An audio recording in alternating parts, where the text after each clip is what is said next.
Clara Astor, second princess of the Astorian Principality, sighed dejectedly as her fingers worked knitting what would become a simple bag. A product of practice, and to eat up time, nothing more. Across the table sat Cynthia Winfield, her bodyguard and best friend since as far as she could remember, doing her best to not create another disfigured animal through her lack of knitting skills. She loved her blue-haired friend dearly, but she wished she could have a competent knitting partner for once, much like how her oldest brother wished he could have someone who could play chess at his underdeveloped level. "Are you going to whine and complain again?" Cynthia asked, her armor black as the night with only the symbol of her house emblazoned on her chest. "I had tickets reserved for the Grand Arena race," Clara complained, undeterred. "Do you know how much it cost me to clear up my schedule to ensure I'd assist uninterrupted?" "Yes, I know. You've told me 17 times." Cynthia's words were cut off as her friend continued, not paying her any attention. "I owe Megan a favor now for that. Oh, and Gabriel? I got him that damnable bauble for nothing now that I'm stuck here. And I lost a bet on purpose to Harry. That petulant snob hasn't stopped rubbing it on my face for weeks." Clara protested in outrage before tossing away her knitting needles. Crossing her arms, she sank into her comfortable seat, pouting and grumbling. Cynthia gently placed her latest attempt at knitting a vacaroot, a native mammal from her homeworld, with little success.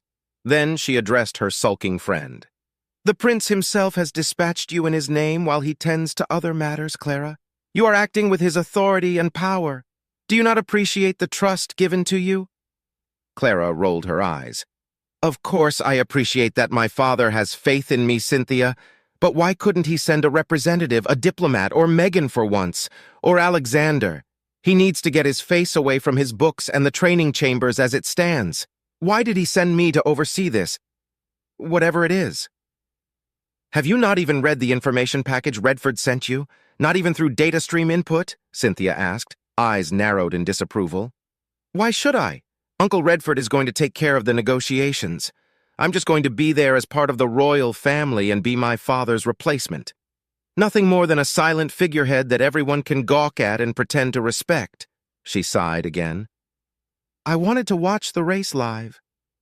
"You and your obsession with space fighters. Why do you love them so much I will never understand," Cynthia remarked, letting out a tired sigh. "You are just a brutish simpleton that cannot appreciate the elegance and beauty of a fighter flying at unbelievable speeds, guided not by a dumb drone or a mere AI, but by the hand and mind of a human putting their life at risk. The thrill of it, the bravado of performing masterful yet dangerous maneuvers, and the promise of fame and glory. Honestly, Cynthia, I am shocked and appalled that you don't see it the way I do. I prefer to keep my feet on something solid rather than risk my life in such a manner. If I'm gone, who is going to protect you?" "The snoring rock over there?" Cynthia asked, shifting her gaze to a rather comfortable-looking Milcades sprawled on a couch, snoring softly with a book resting on his face. "Heavens forbid it! Milcades is many things, but a passionate fighter enthusiast such as he is not to mention his atrocious skill on anything requiring even the slightest measure of delicacy. He is even worse than you in that field, Cynthia," Clara teased, smiling playfully. "That he has been selected as a potential candidate for a captain position is beyond me. How can he even qualify as a Royal Marine is a mystery that not even the greatest scholars can solve," Cynthia added, mirroring the teasing tone of her friend while the white-haired man was none the wiser. A moment of silence followed before the two broke out into a fit of laughter that lasted for several seconds until the blue-haired teenager crossed her arms and her eyes met the purple eyes of her best friend. "We're going to arrive soon at Hemmenshire. Are you sure you don't want to at least look into the information package and know what everyone is talking about when we get there?" "It's just the usual inter-noble politics and ass-kissing. It doesn't concern nor interest me at all," Clara countered dismissingly. "But since you obviously read it, Cynthia, what are we looking at?" "With you as princess, I worry about the future of the principality," Cynthia replied with a knowing tone, but then her voice shifted to a serious one. "You, my princess, are to find out why House Holma has not paid its taxes in full for over 5 years. There are also concerning reports regarding limited travel to several of their systems and how it has affected many neighboring systems belonging to House Akulata and House Everblade. Once the evidence is presented and the matter resolved, you are to render judgment upon them. Clara groaned. And this is why I missed my race, to solve petty frontier squabbles that even the most inept representative could have undertaken? The confidence my father has placed in me is staggering. How am I to deal with such a pivotal and monumental task? She said with sarcasm. A princess should not shirk her duty so easily, Clara, Cynthia countered firmly. So a princess should go solve every little problem that nobles end up in. I'm certain this is nothing more than a simple case of embezzlement at best and petty infighting between houses at worst. Perhaps they are fighting over ownership of a planet or two, maybe a small collection of systems, but nothing more than that. This is a waste of my time, Cynthia. Then, Clara, let us hope that is the case and that this matter can be solved swiftly. Whatever the cause may be, it has to be of significance if the presence of an Aster is required to oversee this matter, Cynthia countered. My worst possible scenario is that these houses may try to unite and attack another house. Whatever the reality may be, it is the commoners that are the most affected in their games of politics, power, and influence. Nobles lead, commoners obey. That is the reality of their situation. What does it matter if a few commoners go without food for a few days? Clara asked dejectedly. And that's how rebellions start and criminals are born, at least according to Juliana, Cynthia replied. The commoners may be commoners, but part of the duties of nobility is to ensure their safety and well-being, as it is the duty of commoners to toil and sacrifice themselves for their betters. All for the good and safety of the principality. Sadly, it doesn't make it any less boring to bear, Clara argued. I'll humor you, Cynthia. I'll read the damnable information. Never let it be said that Clara Aster does not listen to advice given with sincere intent, she said before reaching for a datapad that had been resting on the table for the better part of her trip, ever since she entered her private chambers. Turning it on, she found the file and began to read with as much interest as one would read on a lengthy and dull script detailing the benefits of a 0.1% tax increase on plasteel material production. But as time passed, and she got deeper into the report, her disinterest turned to confusion, and her bored expression shifted to one of concern. This can't be right, she muttered to herself, her eyes quickly skimming through the words presented to her. Why would a blockade of 7 entire habitable systems be necessary? Furthermore, the evacuation of at least 24 uninhabitable neighboring systems? This goes beyond a simple squabble between rivaling houses. Perhaps they are dealing with pirates or Arabian forces that managed to infiltrate our territory? Cynthia proposed. Clara shook her head. These anomalies have only been detected recently, but this conflict has had 5 years to grow to such a point. The Arabians don't have the patience for this, and the pirates are too weak and scattered to pose any real threat, more so in these territories. Who is responsible for gathering this information? According to Redford, Lukacs Ishtal pieced together the details and noticed the oddities. He was the one who ensured this report would reach the attention of His Majesty the Prince, Cynthia answered. And yet nothing more could be found regarding the situation of these systems, Clara asked no one in particular. Be honest with me, Cynthia. Do you believe these houses are trying to cover up a possible uprising? If so, do you believe they are responsible for causing it in the first place? What little evidence we have points that it may be the case. We shall know more once we reach our destination, my princess, Cynthia replied. Clara nodded, her focus now shifted to the matter at hand. Hemenshire, capital world of House Holma. Entering now Her Majesty Princess Clara Aster, second princess of the Astorian Principality, the announcer half shouted in a booming voice as Clara, flanked by a fully geared Milcades and Cynthia, entered the meeting room that would serve for the purpose of her attendance. Wearing a long, pale white dress with pink and blue flowers etched into it, the 14-year-old princess was the picture of elegance even at her age. Her maids had gone to great lengths to make her presentable in an awe-inspiring way. Inside the room, she could see the head of the 3 great houses that had been called into attendance: Tusco Holma, Natinza Everblade, and Gawain Akulata.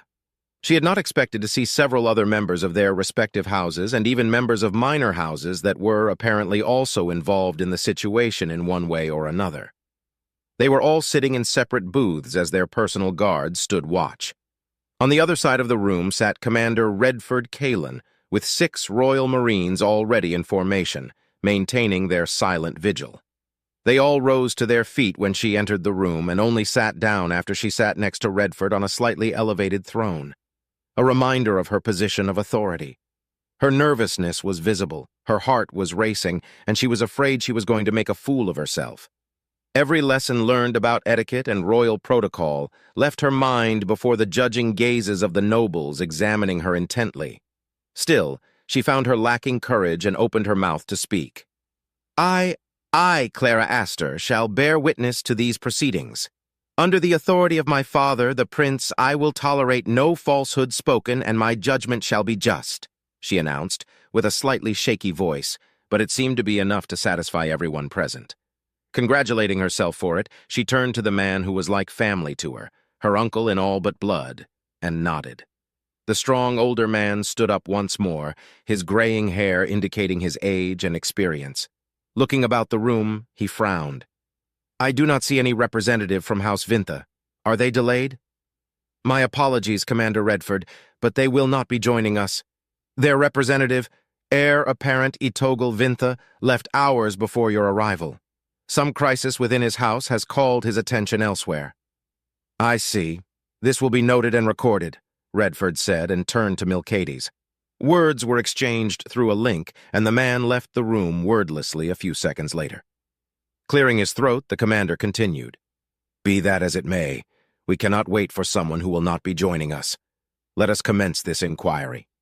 His voice was firm and confident, carrying the weight of a man who had the experience and strength to make his presence known and who would not tolerate any disrespect. You stand suspected of withholding taxes, monetary and material, for an extended period of time. The fact that you've given what you can but have failed to meet the required quotas has spared you the suspicion of high treason, yet you stand accused of corruption, embezzlement, and negligence. How do the accused houses of Everblade, Akulata, and Hulma respond? As one, the 3 heads of the family stood up and replied at the same time with a solid, not guilty.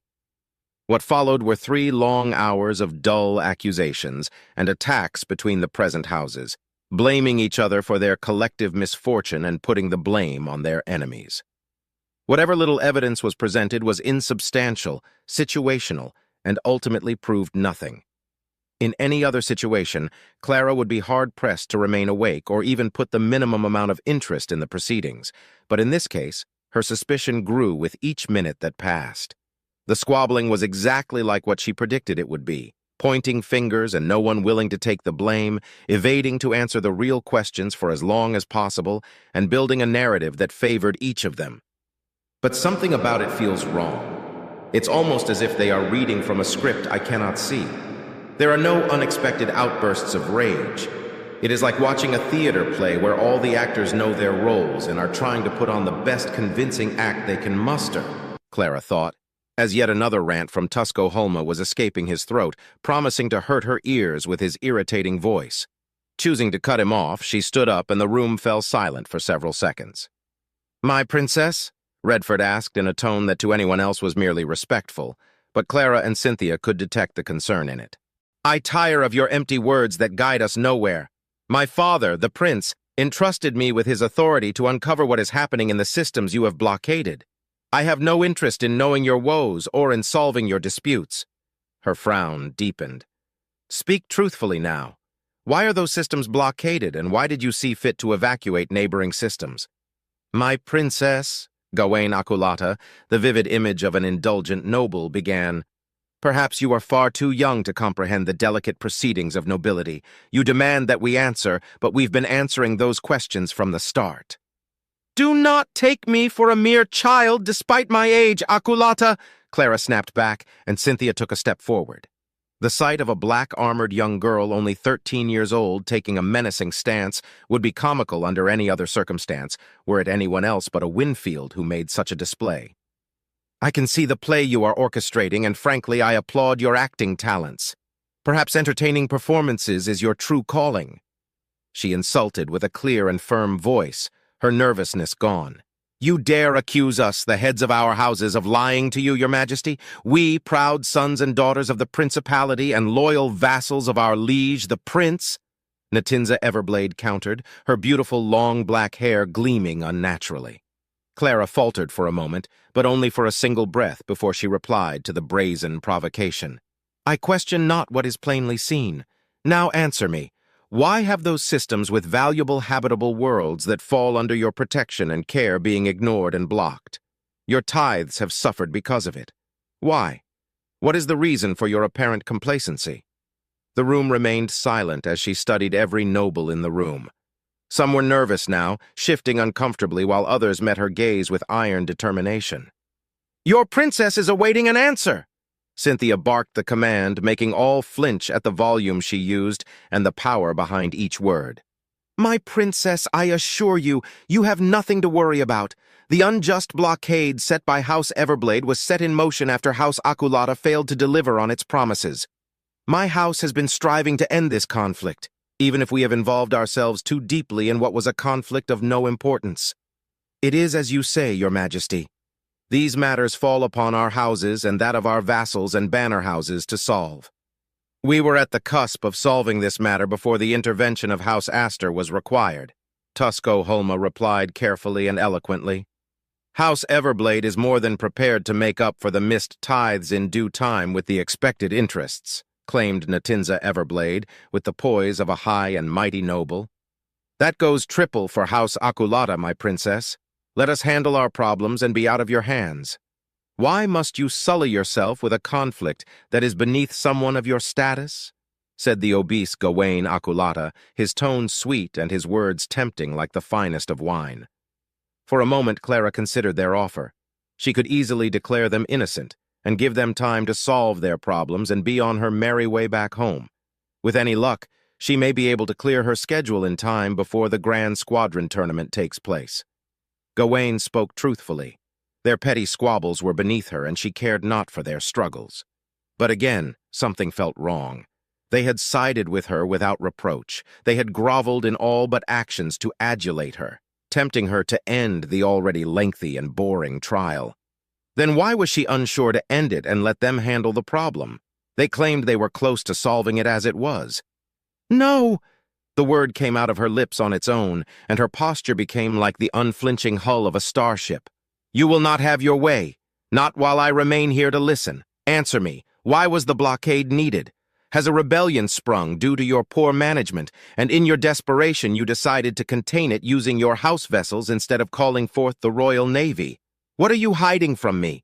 Answer me, for I demand it in the name of Astor. Before anyone could answer, the doors opened to reveal a grim sight. Milcades was walking inside the room, his armor covered in a not-so-insignificant amount of blood. He carried with him a small box as he approached an emotionless Redford that stood slowly and expectantly. Clara didn't know what was happening, but 2 of the 6 Royal Marines rushed to the doors, securing them. A second later, the room sealed itself, turning into a safe room. The guards of the noble houses tensed and raised their weapons, not knowing what was happening. The nobles themselves were now panicking. But why? So many questions ran through her mind at the same time. Why was Milcades covered in blood?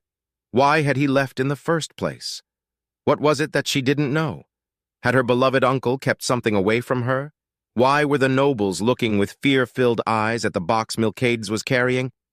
Looking at her right, though she couldn't see her face, she could tell that Cynthia was as confused as she was.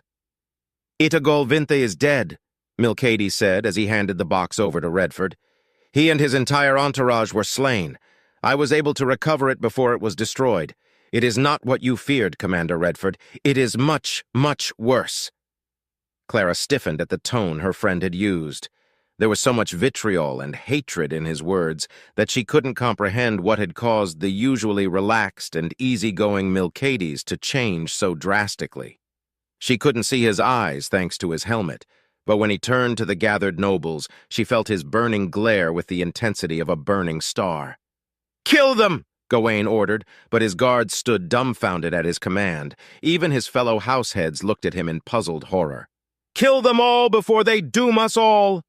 Do you expect to win against 7 Royal Marines, a veteran commander, and the greatest Winfield bodyguard? Redford asked, his face devoid of emotion. To those that stand down, you shall be pardoned, as long as the evidence does not incriminate you. Die or surrender. What is your choice? The guards shared glances even as other nobles, their masters, ordered them to fight and protect them. The tension lasted for no more than 10 seconds before the first rifle hit the floor, followed by another and another, until every guard, all 28 of them, had chosen surrender over certain death at the hands of the Royal Marines. Perhaps against one of them they could prevail, 2 if they were lucky, but 7? Not a chance. That, and they were loyal to their houses first and the principality second, but it was increasingly obvious that something was afoot. "Wise choice," Redford said, and after his eyes glowed for a few seconds, the several screens that had so far remained powerless came to life, showing to everyone what the black box contained.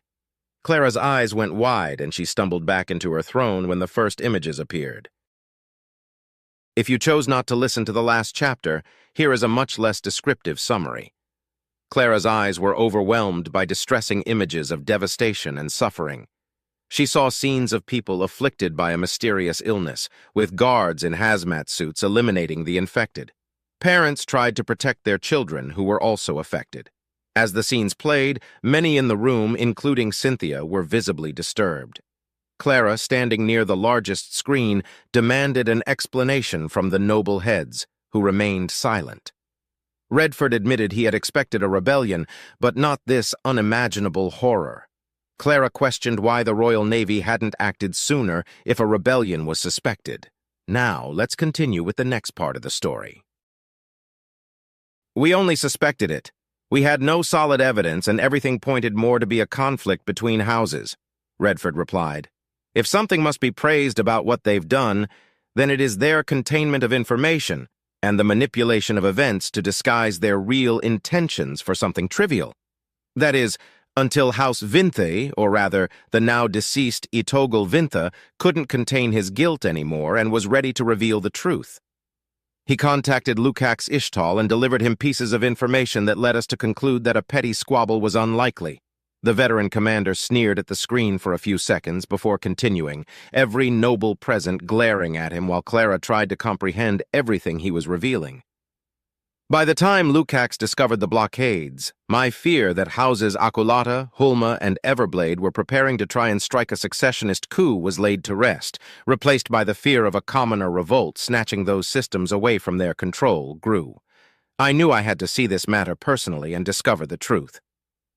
Clara's head was spinning and she felt dazed, but Milcades placed a hand on her left shoulder, preventing her from tipping to the side.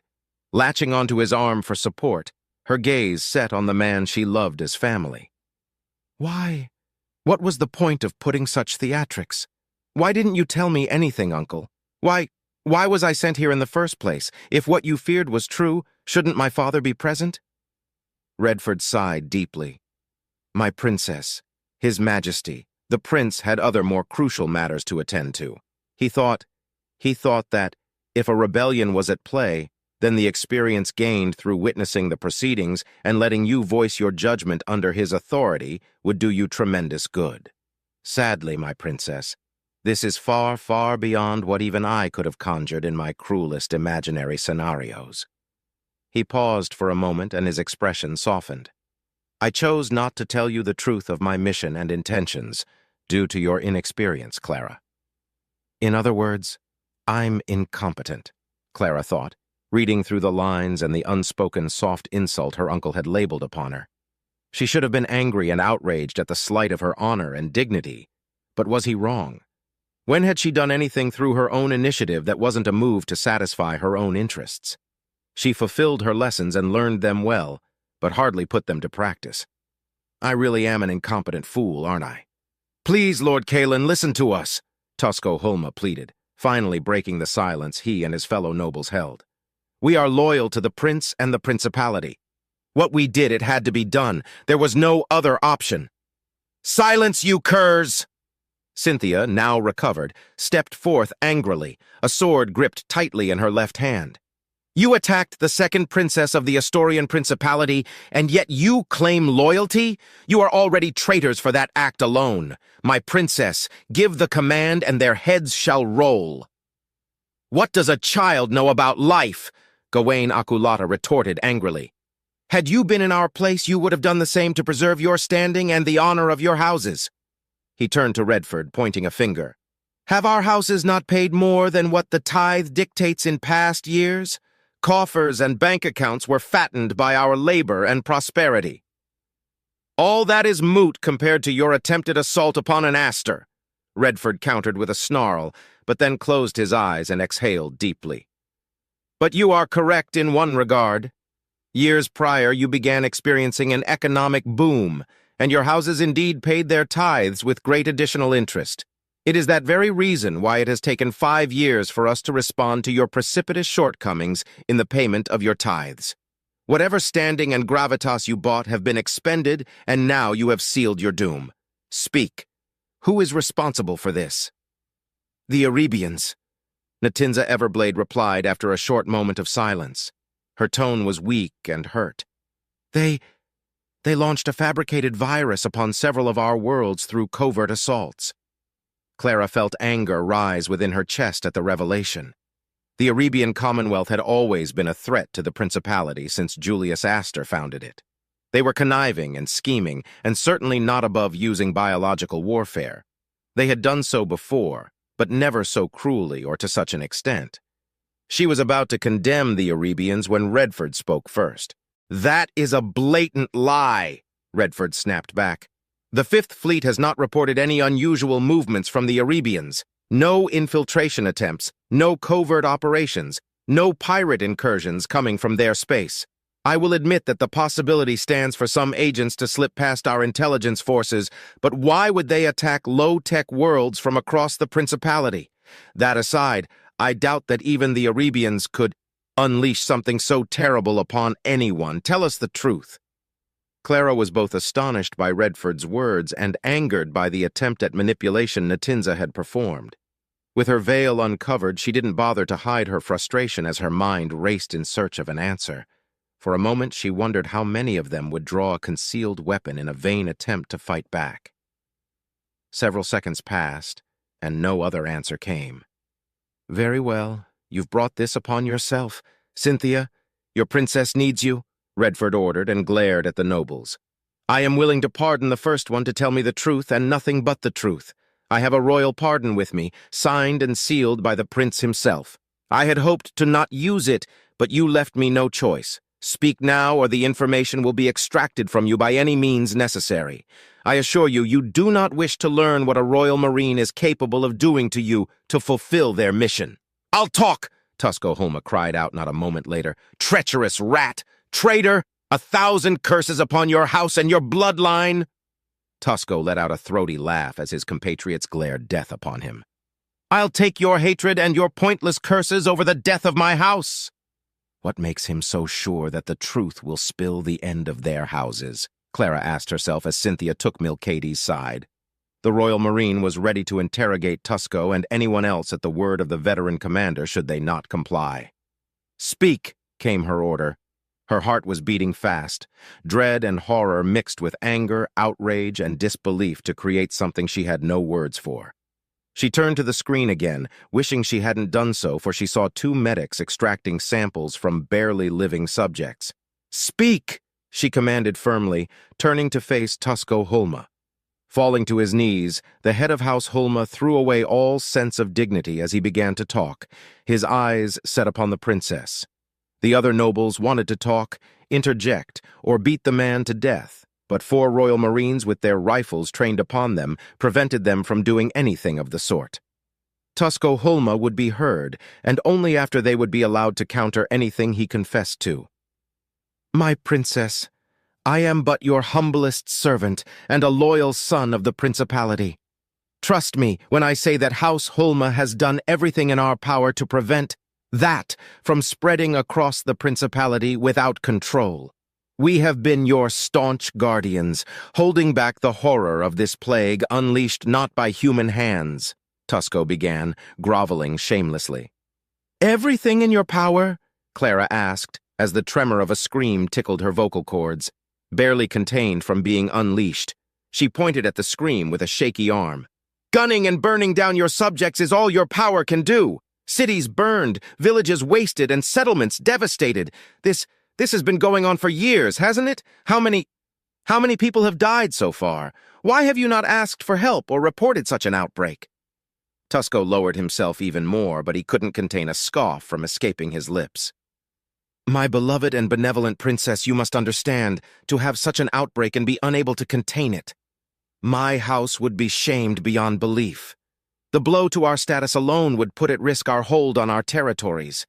We couldn't rely on anyone but ourselves. We tried to contain the outbreak, but by the time it began, it was already too late. That we managed to stop the spread at all should be praised, not scorned. Clara turned her gaze away in disgust and found the screen yet again. Her stomach was begging her for release, but her agitated mind would have none of it. Not yet, at least. A daughter shook her grandfather, trying to get a reaction from the corpse. Grown men crying from the pain the pustules caused them. People begging for death and even kneeling before the hazmat-wearing soldiers, more than willing to let their agony end swiftly. A mother strangling her baby to save it from such a fate. How did this happen? She asked again. You said this plague was not made by human hands. Who attacked us? The Drazen, the Yakanti, another alien power. We are not sure, but my medics have determined that the plague is... Don't try to shift the blame for your negligence, Tusco, Gawain interjected, his face red with rage. It was your house's ventures that blinded us with profit, acclaim, and affluence. If my house is to be doomed to irrelevance and chastisement, then I'll ensure your house will be dragged alongside ours, he exclaimed, and pointed a finger at the Hulma head. That treacherous, opportunistic mongrel found a great mineral deposit in Hagstall, the world where this madness began. Rich deposits of iridium and palladium gave way to an unprecedented economic boon for House Hulma, but they lacked the machinery and the haulers to make their mining efforts count quickly. They came to us. House Everblade contributed with machinery and specialized equipment, whilst House Akulata contributed numerous freighters and haulers, Natinza Everblade continued. Industry expanded on Hagstall at a rapid pace as further deposits of more precious metals, ores, and jewels were discovered and mined. The planet Hagstall, once viewed as a mere colony world with little to offer, was suddenly transformed into a rich mining world. Redford's face paled, and he took a step back. You devastated the world without any sort of regulation. All of you, in your greed, ransacked the entire planet, he concluded. For Clara, it was equally abominable. Habitable worlds were precious, and while vast stations habitats, domed cities, subterranean settlements, and other artificial constructs could offer housing, livable planets gave ample space, continuous resources, and a self-sufficient environment where countless commoners could live and work for millennia to come. What these houses had done was illegal since the foundation of the Principality. Many houses prized their worlds highly and maintained control over their population, expansion, and ecological impact so as not to render said worlds into barren wastelands. But Hagstall had one terrible secret. Tusco, caught in between his two fellow househeads, continued. The planet had always been sparsely populated. The soil was not good for agriculture. The fauna and flora there were largely inedible and carried large amounts of viruses and bacteria. My princess, we did not know that a pathogen could infect humans so viciously. By the time we realized what was happening, the infection was not only rampant in Hagstall, but it had spread to other neighboring worlds through the dirty hands of merchant and traveling commoners. Peshmir, Tukala, Barracuda, and Kian Kal were infected in short order, and we had no choice but to quarantine the systems, blockading them entirely to prevent further spread. But even then, 2 more worlds were infected, and with them, the stations spread across their systems. Fortunately, the leading houses of said worlds, here present, managed to evacuate the planets before the infection grew out of control, Natinza said, smiling back at her entourage and banner houses. The reason why our tithe has been affected is because we've spent our personal resources in containing the outbreak and purging those worlds so they may be settled again, Gawain explained. Clemency, your majesty, I implore you. I wasn't thinking when I made that order. I would never dare raise a hand against House Astor. Clara didn't hear his plea. Instead, her attention had shifted again to the screen and the parade of gruesome, grotesque death on display. Since the black box arrived in Redford's hands, it had not stopped showing dozens upon dozens of different images, video footage, and recordings of the tragedy. As she stared at the screen, a noise erupted from the speakers. It was garbled and barely audible, but everyone heard the unknown voice. "It is a nightmare. I lost my state, my villa, and my vineyard in Keon Kal, all thanks to this wretched plague. You've been studying it since the first cases began on Hagstall, yes? People are dying in droves, and you worry about your damn state?" That was the voice of the late Itagal Vintha. Yes, a tragedy. Now what can you tell me about this plague? I've only seen images and recordings. Is it truly that bad? That you ask such a question? Never mind. In short, yes, it is that bad. It is as if the horrid smallpox was reborn on Hagstall to assail humanity once again. Smallpox? What's that? When humanity was bound on Earth, there were many plagues, diseases, and sickness that assailed our species, but none was as terrible and recurrent as the dreaded smallpox. If you were unlucky enough to contract it, then you could end up disfigured, blind, infertile, or just die from it. Not one civilization on old Earth was spared from its wrath, and the death toll could not be counted. Gruesome, the voice countered with disinterest. So how do we treat this plague? It has been 4 years since the outbreak began, and 7 since the first cases were detected? A disease like that doesn't happen without intent, right? Did the Arabians or some rebels create it? Nature created it thanks to our unbound greed and stupidity. What happened in Hagstall was a horror story made reality. The planet was already exceptionally virulent, but otherwise mostly harmless to humans. But evolution is an uncaring mother, after all, and the cruelest artist there is. I still don't know how it happened. But this plague, stupidly named Hagstall sickness, is an abomination of nature that jumped not only the species barrier but entire evolutionary trees. If spite was a disease, this would be it. What can be done then? Again, the voice asked with disinterest. How long before we can develop a cure? If we don't hurry and get production back in line, we'll be visited by a representative of House Astor asking why our tithes have not met the minimum amount for the 5th consecutive year. And I would rather not face such an inquiry. Not to mention that I would really like to recover my villa at the very least. A moment of silence passed, and then he spoke again. Why not just torch the infected? I may not be a scientist or biologist, but I know that infections can't survive fire. We may be out of options other than that, but I'm astonished by your boundless empathy, Itagal said with thick sarcasm. The problem lies in the long incubation period of the disease, 90 days. For 90 days, a human can be a carrier before the symptoms start manifesting. So far, it has proven to be 90% fatal, and the survivors wish for death. Prince, forgive us, but we must act quickly, or it could spread across the principality, or worse, beyond. Surely a medicine or something of the sort is being produced. I refuse to believe a mere virus can beat our medical technology in the long run.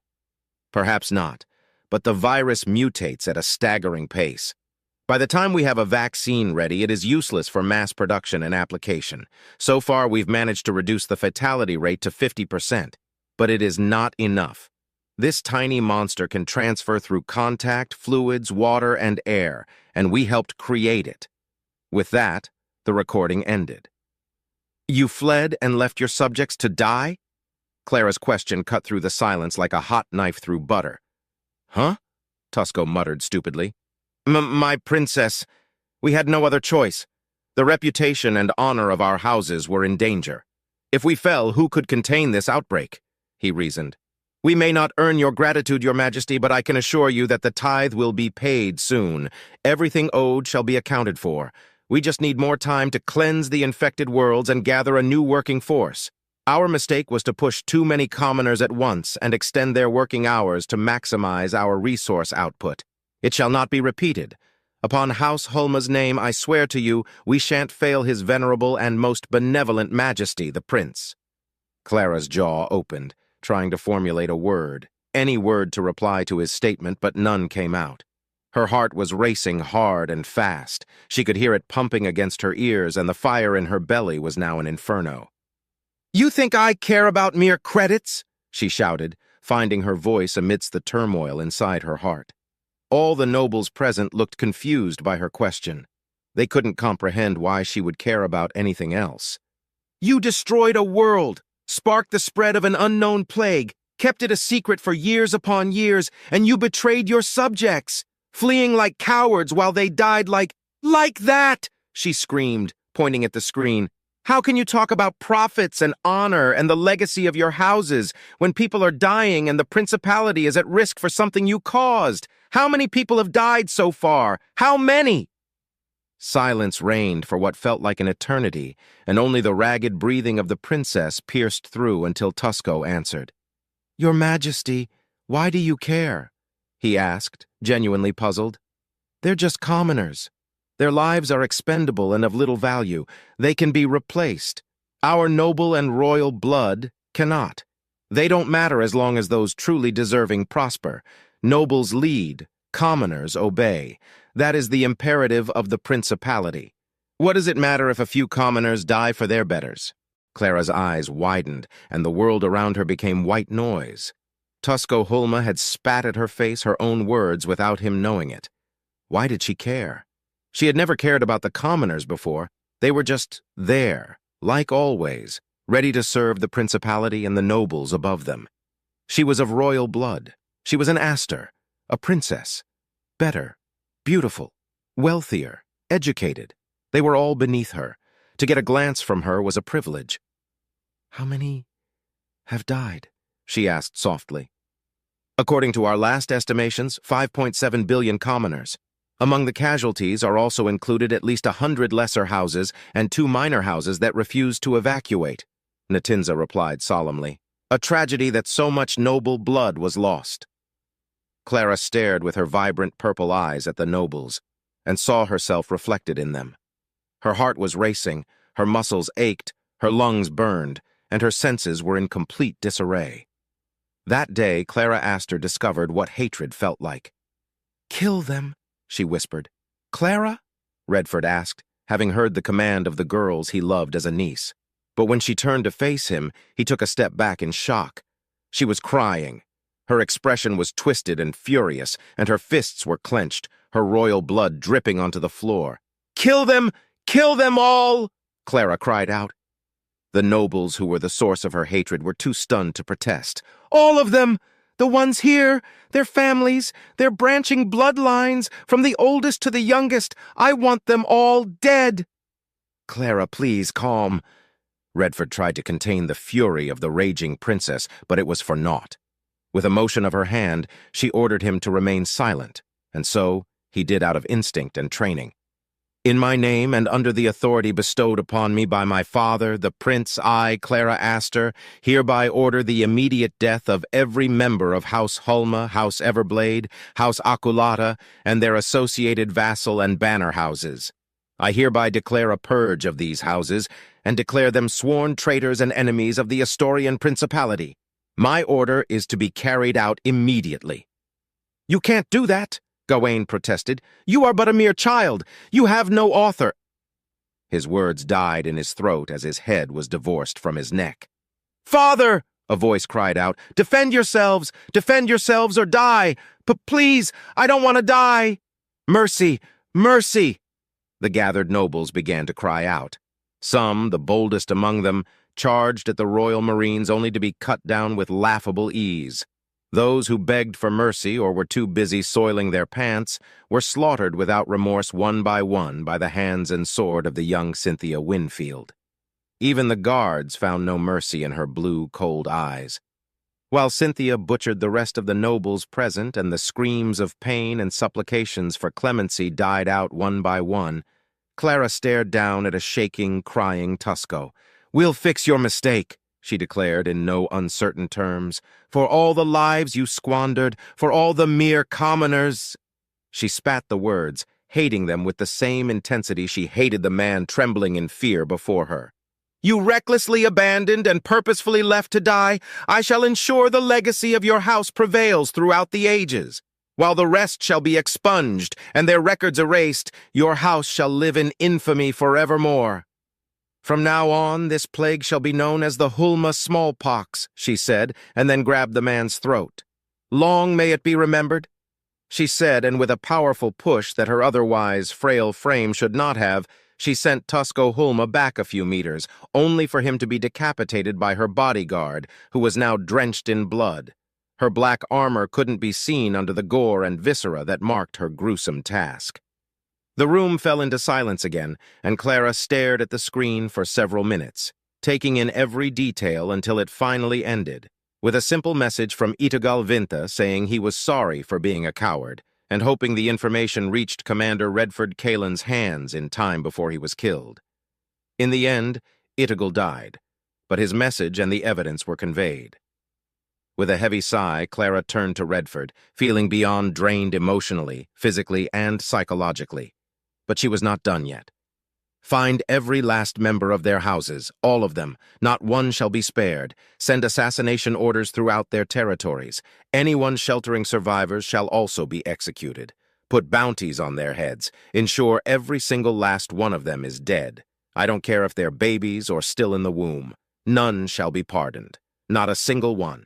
Oh, and make sure every other neighboring house knows what happened here. I will not allow another travesty like this one to happen if I can prevent it. Am I understood, Commander? Yes, my princess, Redford replied, for he had nothing else to say. Then, as if someone had flipped a switch, Clara fell to her knees and began to cry. The commander approached calmly and kneeled down, embracing her. Her arms wrapped around his neck, and she cried into his shoulder. She cried and cried until she lost consciousness. But not once did she regret her decision, and she vowed she'd become a princess worthy of the principality, not just another petulant noble. Noarnavio, Clara's quarters, 1 hour before departure from the Lagrange 5 anchorage. And that, my dear Wyatt, is the reason why I am so hated and despised. Why I am known as Clara the Reaper and my dear Cynthia is the Blood Rend. Clara finished her story and sipped from her juice. She preferred tea, but juice, no matter what type, always relaxed her for some strange reason. Across her table sat Wyatt Staples, who was, to her surprise, showing not a single ounce of disgust or derision directed at her. I see, was his reply before he too drank generously from his glass of juice. I never heard about anything like that happening. It was decided that the major incident would be sealed away. Efforts have been made to reclaim those systems, but to this day, the planets Tukala and Barracuda are quarantined. There are still survivors, and they are being hunted down. The Hulma smallpox is insidious, and one could be forgiven for thinking it was tailor-made to be extremely lethal to humans. The survivors are carriers for life, much to our dismay, and easy to propagate and spread. A full extermination of this terrible disease is the only viable solution at hand. Hagstall was bombarded with antimatter warheads.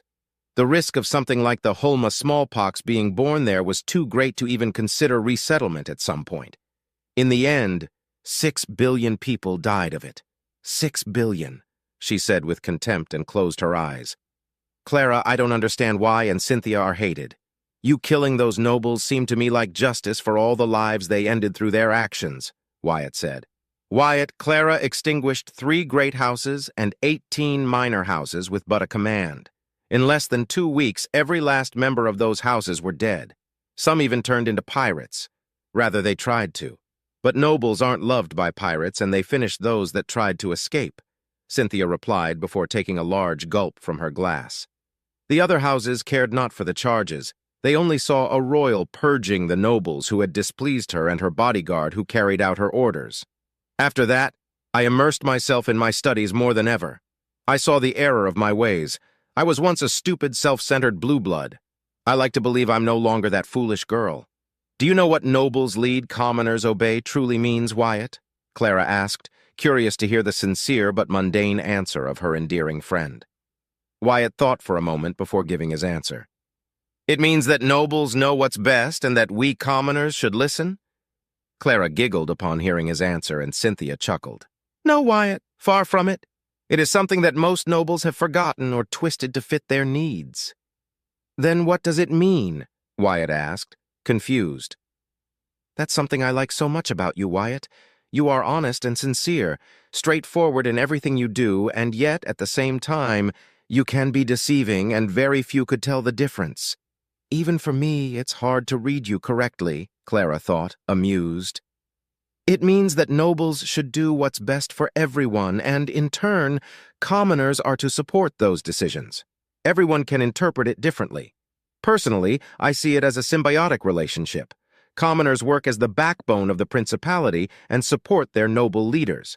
In contrast, nobles should support and provide for the commoners, guiding and utilizing the resources gathered for a greater purpose. Pfft! Wyatt choked on his juice as he tried not to laugh in her face. Sorry. Is my view truly that outlandish? Clara asked with a cheeky smirk. From my experience, yes.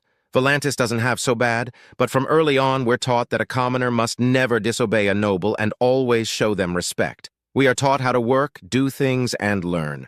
The better we do in our lessons, then the more we can learn and do, but a commoner will always be inferior to a noble.